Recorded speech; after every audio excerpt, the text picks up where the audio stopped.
మీ మీ మీ భువనగిరి పార్లమెంట్కి సంబంధించి మీరు ఆశిస్తున్నటువంటి పార్లమెంట్ పరిధిలో 2018లో కేవలం ఒక మునుగోడు ఎమ్మెల్యే మాత్రమే ఉండే, మిగతా అన్ని చోట్ల 6 చోట్ల బీఆర్ఎస్ పార్టీ ఎమ్మెల్యే ఉండే.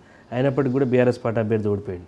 ఇప్పుడు మళ్ళీ ఒక చోట జనగాంలో మాత్రమే బీఆర్ఎస్ పార్టీ నుంచి ఎమ్మెల్యే, మిగతా 6 చోట్ల ఉన్నారు. సో ఇప్పుడు ఎట్లుండబోతుంది అంటారు? బీజేపీ వేవ్ నడుస్తుంది, ఒకవైపు బీజేపీ దూసుకొస్తుంది, రామ్ మందిర్ ఎఫెక్ట్ కావచ్చు, హైవేల నిర్మాణం కావచ్చు, ప్రధానంగా బీబీనగర్ దగ్గర ఉన్నటువంటి ఎయిమ్స్ విషయంలో కావచ్చు, ఇవన్నీ కూడా పార్లమెంటుకు సంబంధించి ప్రభావం చూపించే అవకాశం లేదా?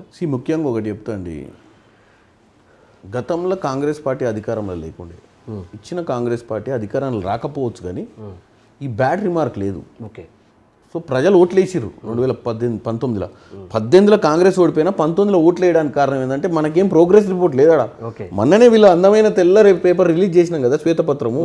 తెలంగాణ ప్రజలకు కళ్ళకు గట్టినట్టు చూపించినాం ఏం చేసిర్రు వీళ్ళు దరిద్రులు.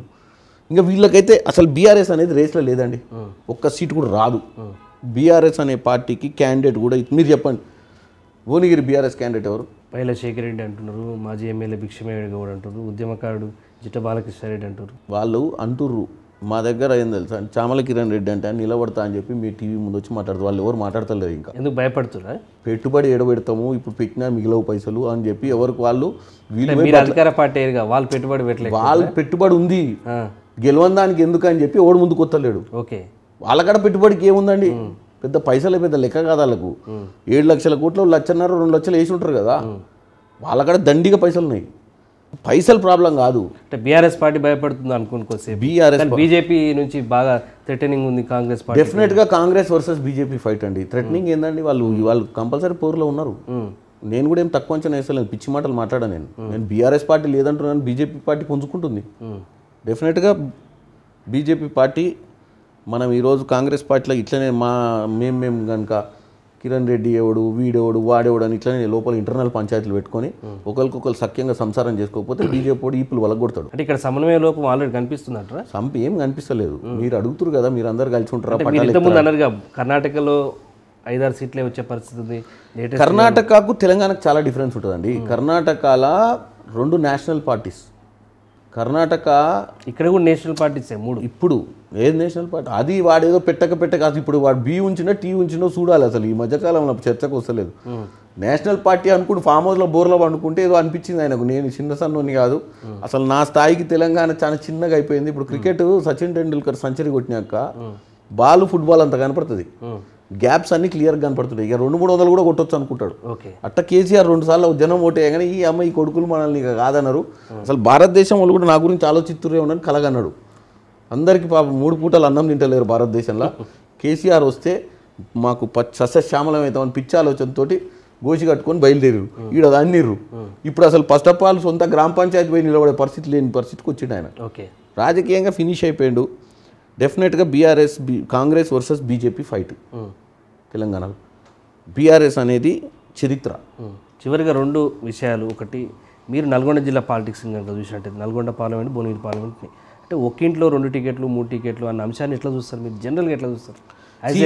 మెరిట్ ఉన్నటువంటి కాంగ్రెస్ పార్టీ చెప్తా అండి, ఒక్కింట్లో 2 సీట్లు 3 సీట్లు 5 సీట్లు 10 సీట్లు కూడా ఇవ్వచ్చు. మీరు బీఆర్ఎస్ పార్టీ తీవ్ర విమర్శలు చేసి నేను అనేదినండి, ఏ పార్టీకి ఆ పార్టీకి వాళ్ళ సిద్ధాంతాలు ఉంటాయి.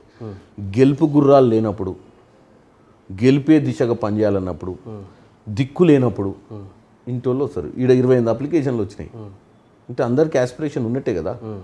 ముఖ్యంగా మీరు ఎంతమందిని ఇంటర్వ్యూ చేసారో నాకు తెలియదు. నేను కాన్ఫిడెంట్గా చెప్తున్నా, చామల కిరణ్ కుమార్ రెడ్డి అని నేను, నాకు అవకాశం ఇస్తే భువనగిరి నియోజకవర్గం నుంచి నిలబడతా. భువనగిరి నియోజకవర్గం గురించి నాకు బాగా ఒక పట్టు ఉంది, అండర్స్టాండింగ్ ఉంది. భువనగిరి నా సొంత నియోజకవర్గము, నా కుటుంబ నేపథ్యం లేదు, మా నాయన చిన్నపాటి కాంట్రాక్టరు, ఫార్మరు. నాకు కనుక అవకాశం ఇస్తే కొత్త లీడర్లు భువనగిరిలో ఏడవైనా 200-300 యువకులు వచ్చి కలుస్తారు. నేను 10 సార్లు అడిగిన, ఏందా మరి మీరు అంత ఈడేం చేస్తుర్రా నాయన అని. ఇంజనీరింగ్ అయిపోయిందన్నా, డిగ్రీ అయిపోయిందన్నా అని ఊర్లు ఉంటారు. ఎందుకు? హైదరాబాద్లో వచ్చి ఉద్యోగం చేస్తే వచ్చే జీతానికి రూములు తీసుకొని కిరాయిలు కట్టి అన్నీ కడితే మిగులుతలేవు, దానివల్ల ఊళ్ళోనే ఉంటున్నాం అంటారు. అంటే యూత్కి దశగా నేను ఉంటా. కాబట్టి 100% అధిష్టానం సర్వేలు చేసి నాకు టికెట్ ఇస్తుందని నాకు నమ్మకం ఉంది.